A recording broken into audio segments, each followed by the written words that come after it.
Hey everyone, and welcome back to Bear's Reading Nook. So today we're going to be talking about my thoughts on To Carve, a Fae Heart, and also possibly my thoughts on the novella To Rule a Fae Throne, which follows the perspective of another character in this book. So the plot of this book is that in this world, every 100 years there is what's called a reaping, which basically two human girls are chosen to be the brides to two rulers in one of the Fae courts. And the treaty between the humans and the Fae is therefore satisfied with the weddings. And basically the treaty kind of keeps the peace between the humans and the Fae. If it were to not be kept, then war would break out. And so the whole point of the 100-year reaping is to make sure that war doesn't break out. The main character, Evelyn, and her sister end up getting chosen to replace the original two girls that were chosen because they end up getting killed. And in order to keep the treaties, her and her sister would have to marry the Fae King and his brother, who is the prince, or, risk having a war between the Fae and the humans. And so the story kind of goes from there. There is also a subplot, a political subplot in here, which I found interesting, but this is definitely a fantasy romance, and I am all for it. So for me, it was kind of hard to tell how old the main characters are supposed to be.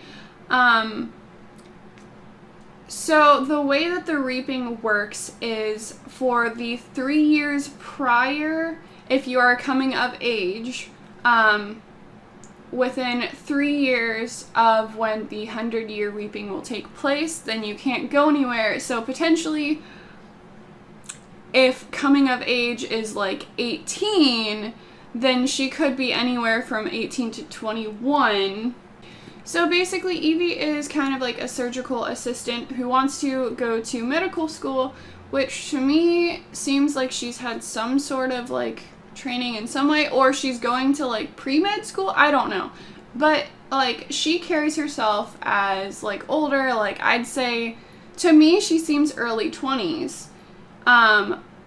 But she also has a sister who is like supposed to be 2 years older, and I think character-wise this is on purpose, but she reads like mid-teens-ish, maybe a little bit older teen, but she still reads more teen to me than her younger sister.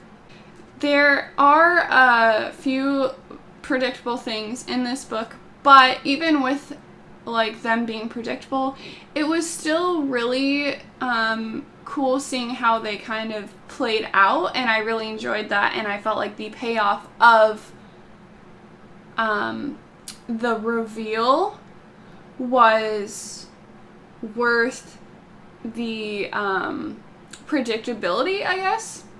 Another thing, if you want to read this book, do not read the back. The back kind of like gives away the main plot.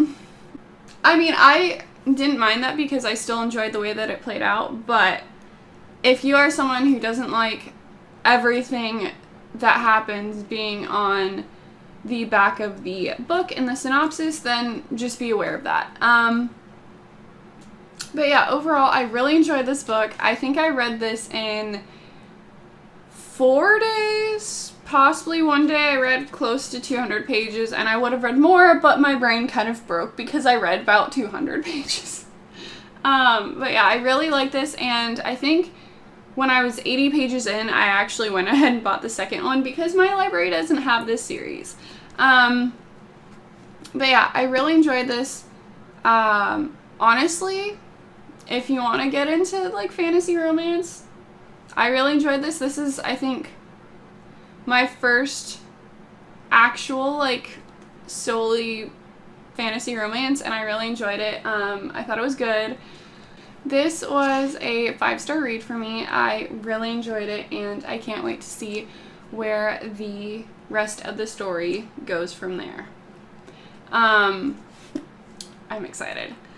So as far as the novella goes, I enjoyed it, but I felt like there could have been more, and I wanted more from that perspective. And I'm not gonna like go into detail of whose perspective that is because spoilers, but I would recommend reading that one potentially after reading this. But anyway, I really enjoyed that perspective and kind of like that background on that character because we only really get information that they give the main character when they interact with them. And so we don't get a lot of like their own emotions and reasoning behind things. And so it was cool to see that. I just wish that we possibly would have gotten more of that. And like, oh, I still really enjoyed it. But I think for me, that one may be like a 3.5, maybe a 4. I just wish that there was more to it. But yeah, so those are my thoughts on To Carve a Fae Heart and To Rule a Fae Throne. And I will see you guys in the next video. Bye!